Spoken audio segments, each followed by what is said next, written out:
خلیفہ کے ہم ہیں خلیفہ ہمارا، وہ دل ہے ہمارا آقا ہمارا، ہمارا ہمارا خلیفہ ہمارا، وہ دل ہے ہمارا آقا ہمارا، وہ دل ہے ہمارا آقا ہمارا۔ Assalamu alaikum and welcome to another episode of This Week with Hazur. We are honored to present highlights of a virtual mulaqat where Hazrat Khalifatul Masih Ayyadullah Ta'ala bin Nasr al-Aziz graciously met with missionaries from Canada earlier this week. السلام علیکم ورحمۃ اللہ. وعلیکم السلام ورحمۃ اللہ وبرکاتہ. تشریف رکھیں. On Wednesday, the missionaries of Jamaat Ahmadiyya Canada had the blessing of having a virtual mulaqat with Hazrat Amirul Mu'mineen during their annual refresher course. Hazur presided the meeting from the MTA studios in Islamabad, whilst the missionaries had gathered in Tahir Hall at the Baitul Islam Mosque complex in Peace Village. The mulaqat began with silent prayer, after which the missionaries were blessed to receive guidance and instructions from Hazur Anwar. کام کر کے دکھائیں اور اپنے planning اس طرح کریں. ہر missionary جو ہے وہ اپنے آپ کو ایک سپاہی سمجھے اور اس لحاظ سے اپنے دیکھے کہ میرے کیا فرائض ہیں، میری کیا ذمہ داریاں ہیں، کس طرح میں نے ان کو ادا کرنا ہے، اور نہ ادا کرنے کی صورت میں میں ان لوگوں میں شامل تو نہیں ہو رہا جو اپنے عہد کو پورا کرنے والے نہیں. جی بالکل. تو اصل چیز تو یہ ہے. باقی تو باتیں ہیں، جتنی مرضی باتیں کرتے چلے جائیں.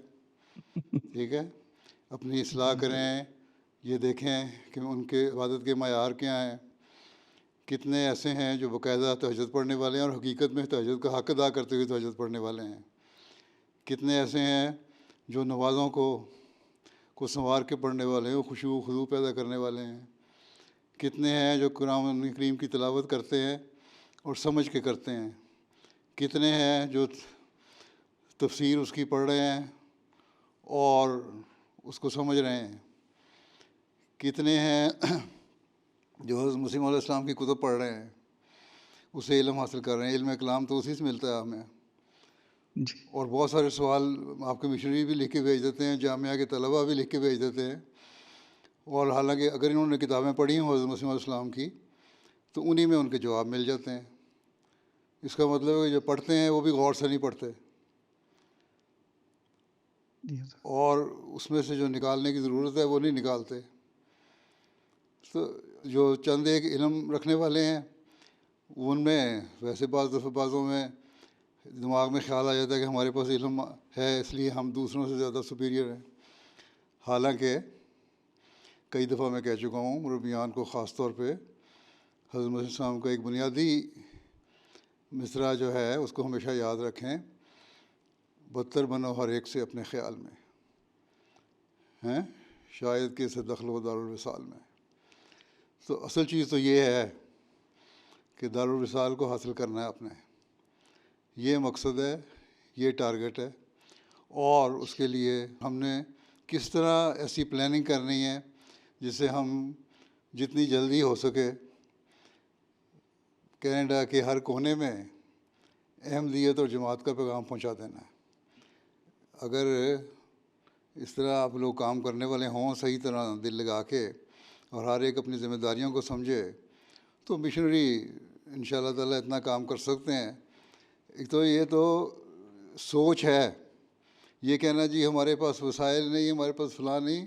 وسائل نہ ہونے کے باوجود جو وسائل ہیں ان کے اندر رہ کے زیادہ سے زیادہ کام کرنا، نئے نئے راستے ایکسپلور کرنا، یہ آپ لوگوں کا کام ہے. تو وسائل کے اندر رہتے ہوئے آپ نے کام کرنا ہے. دنیا میں ہر جگہ وسائل کی کمی رہتی ہے.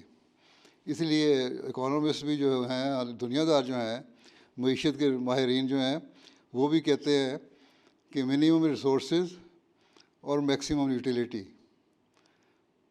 تو یہ تو آپ کو بھی دیکھنا چاہیے کہ اپنے محدود وسائل سے آپ زیادہ سے زیادہ کتنا استفادہ کر سکتے ہیں، اور اس کے لیے پھر طریقے ایجاد کریں.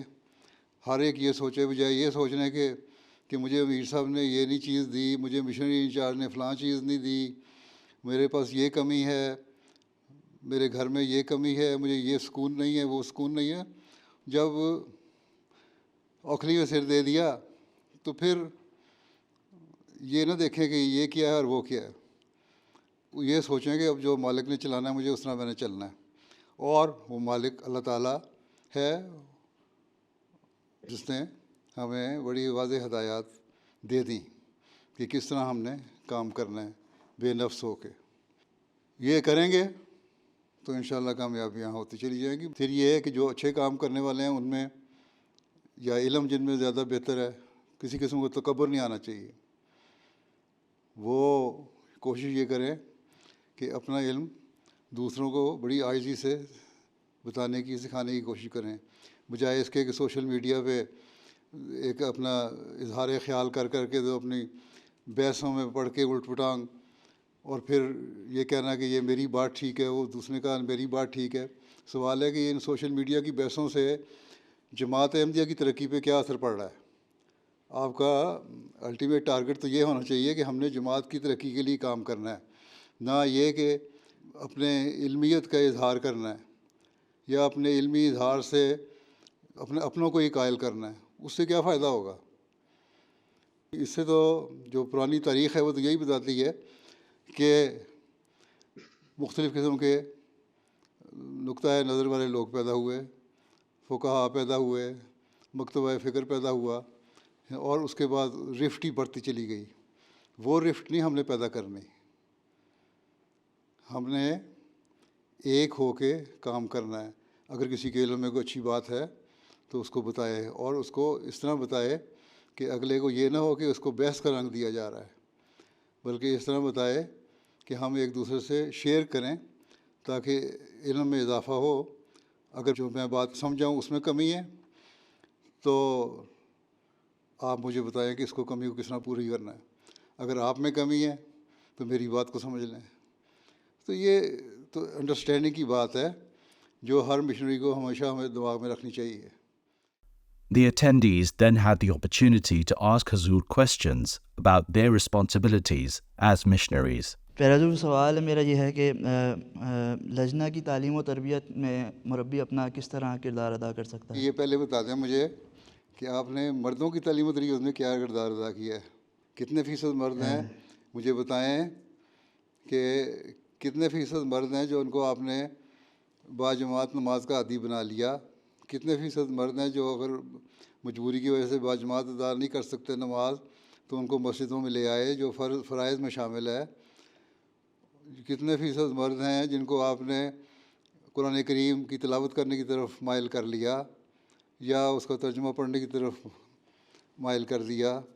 کتنے فیصد مرد ہیں جن کو آپ نے یہ تربیت کی کہ اپنے گھریلو معاملات جو ہیں ان کو آسان طریقے پر ادا کرو، عاشرہن بالمعروف پہ عمل کرو؟ بہت سارے جھگڑے آتے ہیں، کینیڈا میں بھی آتے ہیں، اور یہ جھگڑوں کی تعداد اب بڑھتی چلی جا رہی ہے. کیوں؟ اس لیے کہ مردوں کی تربیت نہیں. پہلے مردوں کی اصلاح کریں، لجنہ کی خود ہو جائے گی. حضرت مسلم علیہ السلام نے فرمایا ہے کہ مرد خود اپنا نمونہ دکھائے تو عورت جو ہے وہ تمہیں انگلی نہیں اٹھائے گی. اگر وہ عورت کو کہے کہ تم یہ کرو اور وہ کرو تو عورت کہے گی پہلے اپنی تو اصلاح کرو. تمہارے اپنے اخلاق تو یہ ہیں کہ تم نماز نہیں پڑھتے، تمہارے اپنے اخلاق یہ ہیں کہ تمہاری زبان گندی ہے، گھر میں گالم گلوچ ہو رہی ہے، تمہارے اپنے اخلاق یہ ہیں کہ بچوں پہ تمہاری زبان کا اور تمہارے اخلاق کا، تمہاری حرکتوں کا اثر پڑ رہا ہے. تو تم بیٹھے سارا دن تو ٹی وی پہ یا انٹرنیٹ پہ بیٹھے پروگرام ایسے دیکھتے رہتے ہو جو بچے گزرتے آتے جاتے بھی دیکھتے ہیں تو ان کو لگتا ہے کہ یہ جائز ہے، شاید اسی سے پھر بچوں کے اخلاق خراب ہو رہے ہیں. تو حضرت مسلم نے فرمایا کہ پہلے خود کرو تاکہ عورت کو تمہارے پہ انگلی اٹھانے کی ضرورت نہ پڑے. اس سبق کو پہلے یاد کریں، پھر لجنہ کی اصلاح بھی ہو جائے گی. ہاں اب جب یہ کر لیں تو پھر لجنہ کے ساتھ کوآرڈینیٹڈ پروگرام ہونا چاہیے. لجنہ کی تنظیم اس لیے بنائی گئی تھی نا. حضرت مسلم معود رضی اللہ عنہ نے جو 3 تنظیمیں بنائی تھیں، انصار اللہ، خدام الاحمدیہ، لجنہ، اس کو 3 پہیے نہیں بنایا تھا، انہوں نے کہا تھا چوتھا پہیہ جماعت احمدیہ ہے. ٹھیک ہے، جب یہ چاروں پہیے اگر صحیح طرح چل رہے ہوں گے تو جماعت ترقی کی راہ پہ چلتی چلی جائے گی. اگر ان میں سے ایک پہیہ بھی خراب ہوگا تو گھسڑ گھسڑ کے چلے گی. ٹھیک ہے، یا یوں ہوگا کہ اسی دائرے میں یوں گھومتے چلے جائیں گے. بالکل اگر بیٹھ جائے پہیہ تو پھر آگے نہیں چلتا، وہ پھر وہ گھومنا شروع ہو جاتا ہے. وہ ایک مرکز بن جاتا ہے محور، اس کے اندر پھر گھومتا رہتا ہے، وہ باہر نکلتا ہی نہیں اس سے. پھر وہ ترقی کی طرف جائے گا ہی نہیں آگے، وہ اپنے اسی دائرے میں رہے گا. اور آپ سمجھ رہے ہوں گے ہم بڑی ترقی کر رہے ہیں، حالانکہ پتہ نہیں کہ اسی لکیر کے اندر اب پھر رہے ہیں. جس طرح فونوگراف کی ریکارڈنگ ہے یا ڈسک کی ریکارڈنگ ہے، اس کے اندر سوئی گھوم رہی ہے، وہ گھومتی گھومتی اسی کے اندر رہے گی، اس سے باہر نہیں نکلے گی. تو یہ چیزیں آپ کو دیکھنی ہوں گی کہ چاروں پہیوں کو آپ نے کس طرح اصلاح کرنی ہے. پہلے مردوں کی اصلاح کریں، عورتوں کی اصلاح خود ہو جائے گی. حضرت صلی اللہ علیہ وسلم نے فرمایا تھا کہ مرد جب اپنا رشتہ کرتا ہے تو حسن کو، دولت کو، خاندان کو دیکھنے کے بجائے دین کو دیکھے. ٹھیک ہے، جب وہ دین کو دیکھے گا تو ظاہر ہے اس کے اندر دین ہوگا تو وہ دین کو دیکھے گا نا. یہ تو نہیں ہے کہ ایک مرد جو ہے وہ 5 نمازوں کو جو ہے 3 نمازیں پڑھو. اکثر سے میں پوچھتا ہوں تو ان مشکل سے کہتے ہیں کوشش کر رہے ہیں 5 پڑھ لیں، پڑھتے ہیں ہم 3 ہیں. تو یہ تصور پیدا ہو رہا ہے 3 نمازوں کا. اللہ تعالیٰ نے تو کہیں نہیں معاف فرمایا. آنسر نے فرمایا تھا کہ جس دین میں عبادت نہیں وہ دین نہیں. یہ چیزیں پہلے پیدا کریں، نمونہ بنیں آپ خود. آپ کے اچھے اخلاق ہوں، آپ کی عبادت کا معیار ہو، مرد اچھے ہوں گے تو عورتیں خود بخود اچھی ہو جائیں گی. حضور کسی معاملے میں اصلاح یا تربیت کی خاطر تحقیق اور تجسس میں ہم کہاں کوئی ڈیفائن لائن کھینچ سکتے ہیں، یا آیا کھینچ بھی سکتے ہیں کہ نہیں؟ بات یہ ہے کہ اگر آپ کے پاس کوئی معاملہ آتا ہے تربیت کے لیے اور اس کے لیے آپ نے تحقیق کرنی ہے تو اس تحقیق کو لیے آپ بلا سکتے ہیں ہر ایک کو، معاملات میں گہرائی میں جانے کے لیے آپ معلومات لے سکتے ہیں. لیکن آپ کو پھر بہت زیادہ رازدان بننا پڑے گا، راز رکھنا پڑے گا. جو بھی آپ رکھیں گے آپ کے پاس ہونا چاہیے. یہ نہیں کہ وہی بات آپ کے آئے دفتر میں، آپ کی فائل میں آئے اور فائل سے باہر نکلے اور دوسرے فریق کے لیے استحضاء اور تضحیق کا باعث بن جائے یا اس کے جذبات کو مجروح کرنے کا باعث بن جائے. ٹھیک ہے، وہ نہیں. اور جہاں آپ کے پاس یہ اختیار ہی نہیں ہے کہ آپ نے تحقیق کر کے اس کا فائدہ حاصل کرنا ہے کسی بھی لحاظ سے یا جماعتی مفاد کی خاطر کرنا ہے، تو پھر اس کو آپ چھوڑ دیں. جب آپ سے کوئی پوچھے رپورٹ لینے کے لیے اور آپ کے علم میں ہے تو آپ ضرور بتائیں، اور اگر نہیں پوچھا جا رہا تو آپ کو ضرورت نہیں. لیکن اس صورت میں بھی اگر آپ دیکھتے ہیں کہیں، حضرت مسلم موعود رضی اللہ عنہ نے اس پہ بڑی وضاحت سے اپنے تفسیری نوٹوں میں بھی اور دوسروں میں بھی جگہوں پہ بھی بڑا بیان کیا ہوا ہے. اگر آپ لوگ لٹریچر باقاعدہ پڑھتے رہیں تو آپ کو سوال مل جائیں گے، جواب وہیں سے. تو اگر پوچھا جائے تو پھر آپ نے بڑی وضاحت سے جو آپ کے علم میں ہے بتا دینا ہے. لیکن پھر اگلے سے بات نہیں کسی اور سے کرنے کی، فلاں کا بندہ ایسا آیا تھا اس کی تحقیق ہو رہی ہے تو میں نے بتا دی. پھر راز اس طرح دیں جائے آپ کے پیٹ میں اور وہیں غائب ہو جائے. یہ نہیں ہے کہ دنیا داروں کی طرح وہ اس محاورے پہ عمل کرنے والے ہیں، وہ نکلے ہیں کہ ہونٹوں نکلی اور کوٹھے چڑھی ہیں. وہ نہیں ہونی چاہیے. اپنے دل میں رکھیں. سمجھ آئی؟ اور جہاں آپ سے پوچھا نہیں جا رہا وہاں آپ کو تجسس کرنے کی ضرورت کوئی نہیں ہے. اپنے بھائی کے راز چھپانا بھی ایک ستاری بھی ایک اہم چیز ہے. لیکن جہاں جماعتی مفاد ہو وہاں اگر آپ خود سمجھتے ہیں کہ جماعتی مفاد اس سے متاثر ہو رہا ہے اور اس بات کو چھپانے سے جماعت کو نقصان ہو سکتا ہے، تو پھر جو متعلقہ عہدے دار ہیں یا امیر جماعت ہے اس حد تک یہ بات پہنچائیں کہ یہ اس طرح ہو رہا ہے اور ہمارے نزدیک یہ نقصان دہ ہے جماعت کے لیے. اس بارے میں آپ تحقیق کر کے تو اس کی اصلاحی پہلو کو حاصل کرنے کی کوشش کریں. جو اصلاحی کمیٹیاں بنائی گئی تھیں وہ بھی اس لیے نہیں بنائی گئی تھیں کہ جب ایک جھگڑا ہو جائے، لڑائیاں ہو جائیں تو اس کو اصلاح کریں. ایک پہلو اس کا یہ بھی تھا لیکن یہ تھا کہ اس سے پہلے کہ جب گھروں میں یا کہیں کسی ذریعے ناچاتی پیدا ہو رہی ہے یا کہیں فساد کی صورت پیدا ہو رہی ہے یا جھگڑے کی صورت پیدا ہو رہی ہے یا مسائل پیدا ہونے کا خطرہ ہے، تو اس کو پہلے یا فورسی کر کے دیکھیں اور اس کو نپٹانے کی کوشش کریں. اور لیکن اس میں پھر جو دوسرا فریق ہے یا فریقین ہیں ان کو یہ اعتماد ہونا چاہیے کہ مربی صاحب کہ جب ہم راز دیں گے تو ان کے پیٹ میں دفن ہو جائے گا راز میں. یہ نہیں ہے کہ 100 جگہ جا کے باتیں نکلیں گی. تو یہ اعتماد بھی پیدا کریں جماعت کے ممبران کے اندر، یہ اعتماد پیدا ہو جائے آپ مربیان کا، تو آپ سے لوگ تعاون بھی کریں گے اور اصلاحی پہلو بھی زیادہ واضح ہو کے ظاہر ہوتے چلے جائیں گے. ٹھیک ہے. لیکن یہ کہنا کہ کہاں تجسس ہے، کہاں تجسس سے مراد تو یہی ہے کہ آپ خود تجسس کر کے کھود کے نکال رہے ہیں نقص، وہ نہیں ہے. مقصد کیا ہے؟ نیک نیت. انما الاعمال بالنیات. نیت آپ کی کیا ہے؟ اگر آپ کی نیت تجسس ہے صرف تو وہ نیکی بھی برائی ہے. اور اگر آپ کی نیت اصلاح ہے، معاشرے کی اصلاح ہے، جماعت کی اصلاح ہے، اپنے ماحول میں امن اور سکون پیدا کرنے کا مقصد ہے، تو وہ جائز ہے. یہ جو لفظ خود ہے، جو آپ نے 2 لفظ استعمال کیے ہیں، تجسس اور تحقیق، وہ خود ہی بتا رہے ہیں کہ میرا مطلب الگ ہے. اللہ تعالیٰ نے تو فرما دیا کہ تجسس نہ کرو، لا تجسسو. ٹھیک ہے. لیکن ساتھ یہ فرمایا کہ تحقیق کرو. ٹھیک ہے. کیا مطلب اس کا؟ فتنہ پیدا کرنے کی نیت سے تحقیق نہ کرو، تحقیق کرو جو تمہارے اختیار میں ہے. لیکن جہاں تمہارا اختیار ہی نہیں ہے، جہاں تمہارے سے کوئی تعلق نہیں ہے، وہاں بلا وجہ کی دخل اندازیاں نہ کرو. چسکے لینے کے لیے باتیں نہ کرو، ہاں اصلاح کرنے کے لیے کرو. نیک نیت ہونا چاہیے. السلام علیکم ورحمۃ اللہ وبرکاتہ. پیارے حضور، ایسا پیارے حضور، اگر کوئی شراب خانہ یا تمباکو نوشی اور اسی طرح کا کوئی کاروبار کرتا ہے تو اس کو کیسے سمجھایا جا سکتا ہے؟ دیکھیں، تمباکو نوشی تو مکروہ چیز ہے، ایک حرام تو نہیں.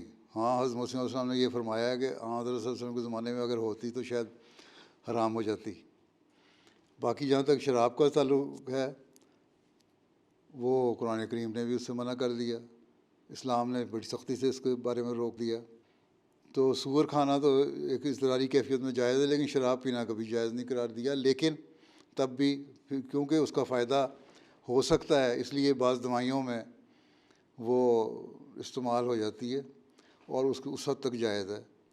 لیکن اس سے بھی ناجائز اگر فائدہ اٹھاؤ تو وہ بھی غلط ہے. مجھے یاد ہے جب ہم پڑھتے تھے یونیورسٹی میں، ہمارے بعض اسٹوڈنٹ جو اس طرح قسم کے تھے، غلط عادتوں میں پڑے ہوئے، وہ کف سیرپ، اس میں الکوہل کی مقدار کافی ہوتی ہے، 50-60% ہوتی ہے، وہ لے کے، شراب تو پاکستان میں اس طرح ملتی نہیں، تو وہ لے کے وہ کئی شیشیاں نے اکٹھی کر کے اپنا نشہ پورا کر لیا کرتے تھے پی کے.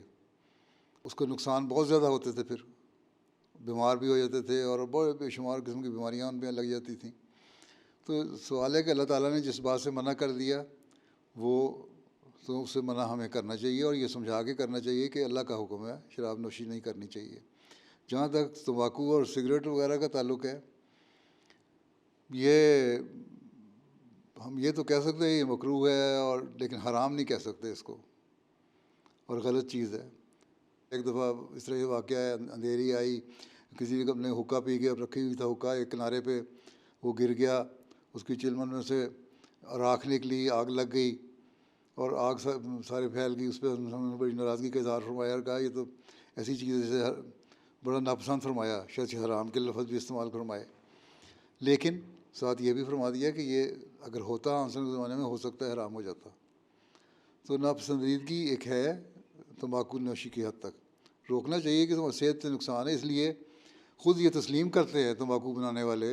حکومتوں نے اب تو لازمی قرار دے دیا، سگریٹ کے پیک پہ لکھا ہوتا ہے کہ تمہارے لیے نقصان دہ ہے.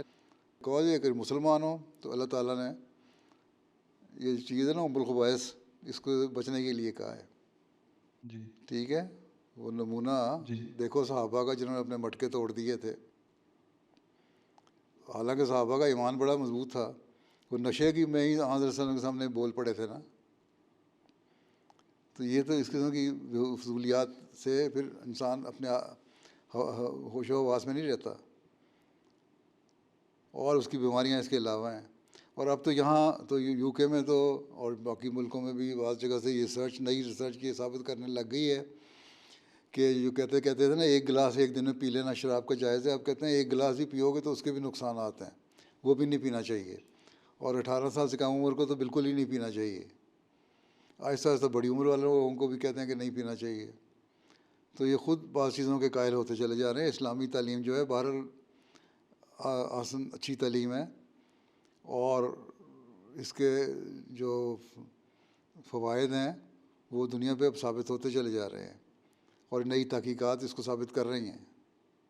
تو اس لحاظ سے ان کو سمجھاؤ پیار سے، لیکن ریجڈلی نہیں، پیار سے محبت سے سمجھاؤ کہ یہ بری چیز ہے، اس کو بچنا چاہیے. اور ہم نے جو اس زمانے میں مسیح موت کو مانا اور یہ عہد کر کے مانا کہ آپ سچے اور برحق ہیں، تو آپ نے جس چیزوں کو ناپسند فرمایا ہمیں بھی ان چیزوں سے بچنا چاہیے.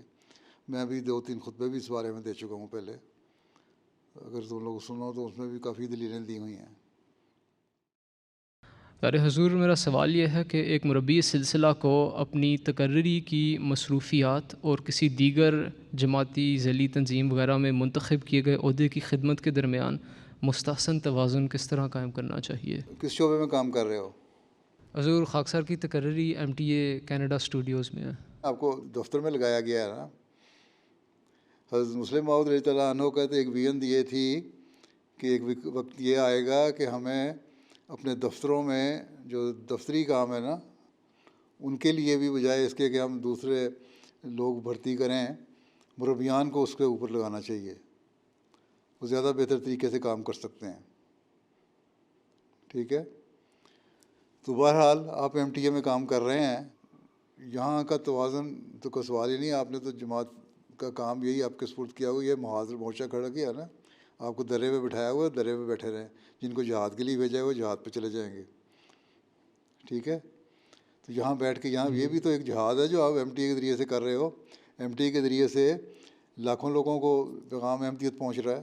آپ لوگوں کے ذریعے سے تو اتنا پہنچتا ہی نہیں جتنا MTA کے ذریعے سے پہنچتا ہے. مجھے سینکڑوں خط آ جاتے ہیں ایک مہینے میں جہاں لوگ MTA سن رہے ہوتے ہیں، اور اس کے ذریعے سے ان کو احمدیت کا تعارف حاصل ہوتا ہے اور وہ دیکھتے ہیں.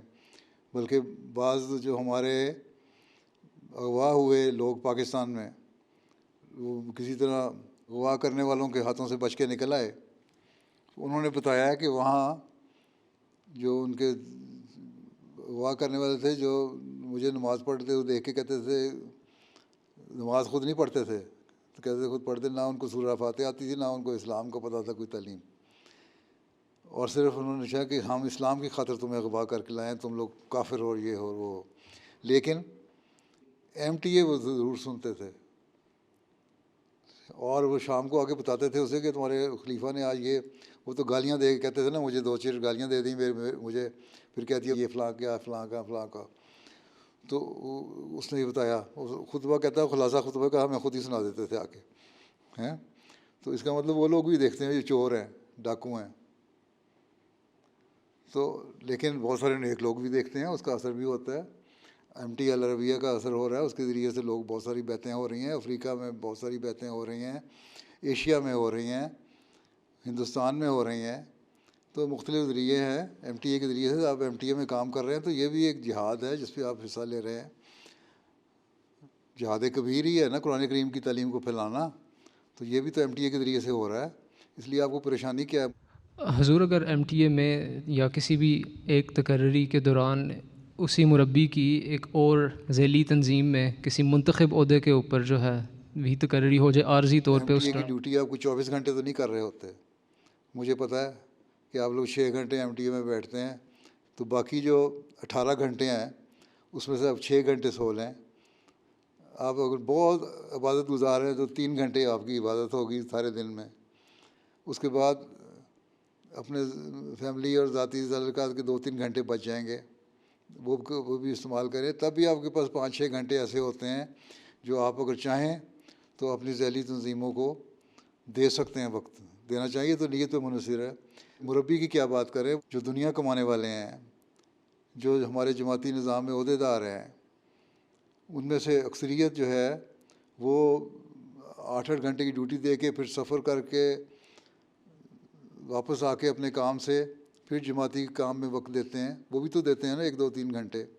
تو آپ لوگ مربی جنہوں نے کہا ہم وقفے زندگی ہیں, وقفے 8 گھنٹہ نہیں ہیں, وقفے 24 گھنٹہ نہیں ہے, 7/24 وقفے ہیں, ٹھیک ہے. تو آپ کو 2-3 گھنٹے نکالنے چاہیے اس کے لیے. اس میں کون سا مشکل مسئلہ ہے؟ کوئی ایسی بات نہیں, نکل سکتے ہیں آرام سے. یہ کہنا جی میرے پاس وہ میں تھک گیا, تھکنے والی بات ہی کوئی نہیں. جماعت احمدیہ میں تھکاوٹ کوئی چیز نہیں ہے. ہاں 8 گھنٹے بھی کام کریں نا تو ابھی 2 گھنٹے آرام سے دے سکتے ہیں, اور 10 گھنٹے دنیا میں کام کرتے ہیں لوگ. 12 گھنٹے کا پیسہ کمانے والا کرتا ہے نا 12 گھنٹے کام. وہ امریکہ میں ایک ہمارے صاحب تھے, وہ بتا رہے تھے کہ میرا جو باس ہے اس کی بڑی بزنس کمپنی ہے, وہ صبح باس ہمارے سے پہلے مالک جو ہے کمپنی کا وہ دفتر آیا ہوتا ہے اور ہمارے جانے کے بعد جاتا ہے. اگر وہ 12-18 گھنٹے اپنے پیسہ کمانے کے لیے کام کر سکتا ہے پیسے والا, تو آپ لوگ کیوں نہیں کر سکتے جو نعرہ لگاتے ہیں ہم وقف زندگی, ہم جان بھی قربان اور ہم یہ بھی قربان اور ہم فلاں کر دیں گے, ہم کچھ کر کے دکھا دیں گے. وہ کچھ کر کے دکھاؤ, پھر سوال پوچھنے کی ضرورت کیا ہے؟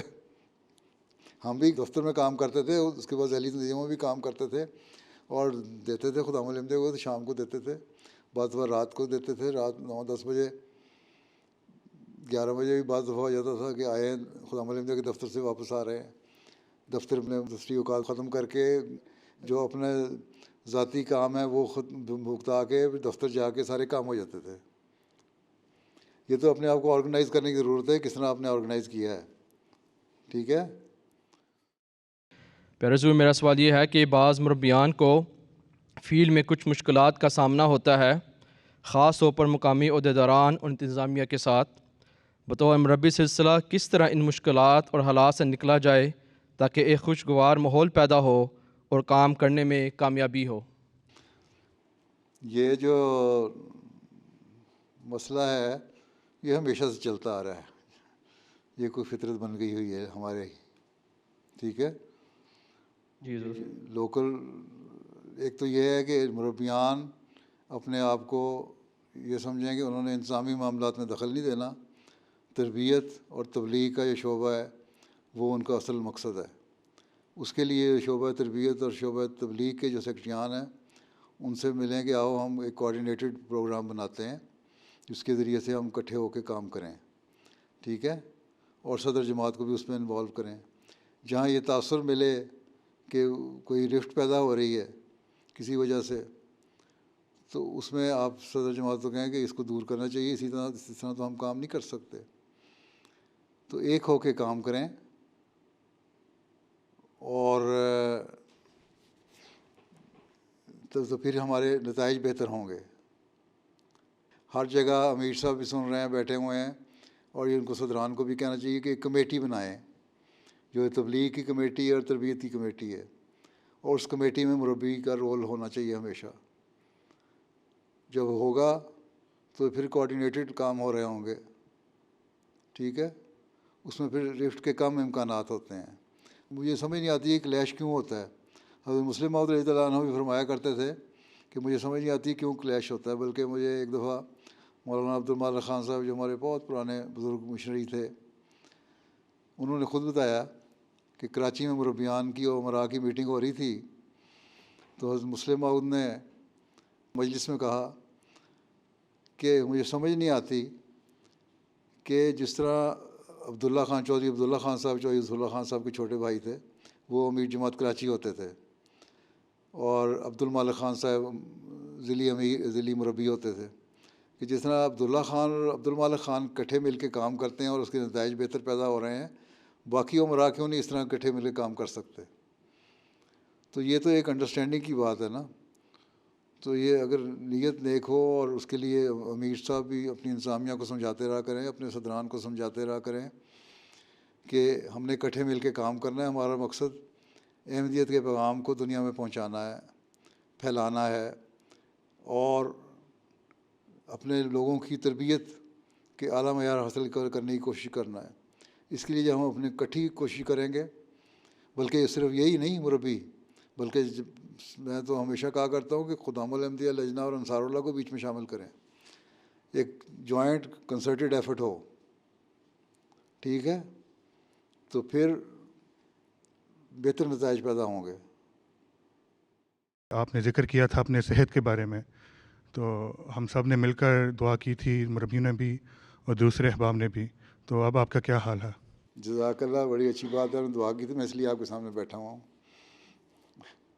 اتنا کچھ آپ نے بلوا لیا، ابھی آپ کو یہ نہیں پتہ لگا میری صحت ٹھیک ہی ہوگی تو میں بول رہا ہوں.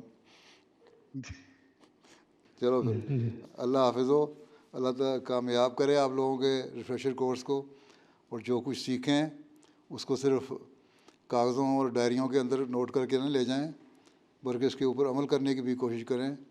اور سب سے بڑھ کے یہی کہ پہلے بھی میں نے جس طرح کہا تھا کہ تعلق باللہ میں بڑھیں اور اپنے دین کے علم میں بڑھنے کی کوشش کریں، اور اپنی عملی مثالیں جماعت کے سامنے پیش کریں، دنیا کے سامنے پیش کریں. اسی سے تربیت ہوگی، اسی سے تبلیغ ہوگی.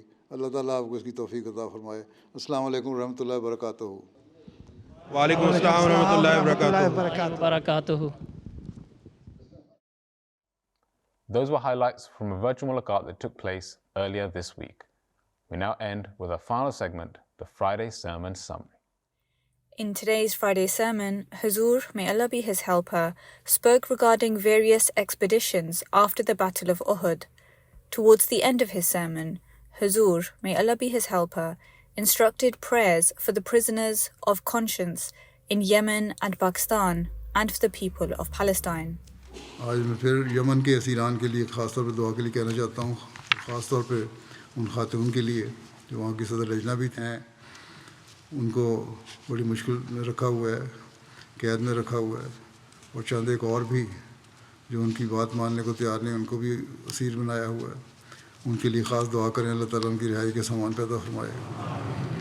پاکستان کے اسیران کے لیے بھی رہائی کے لیے دعا کریں. فلسطین کے لوگ ان کے لیے بھی دعا کرتے رہیں. وہ بھی حالات لگتا ہے کہ بہتر ہو رہے ہیں، پھر خراب ہو جاتے ہیں. یہ ڈٹائی سے کام لے رہے ہیں جو اسرائیلی حکومت. اللہ تعالیٰ ان کو ان کے ظلم سے نجات دلوائے جلدی، اور مسلمانوں کو بھی اپنا حق ادا کرنے کی توفیق عطا فرمائے.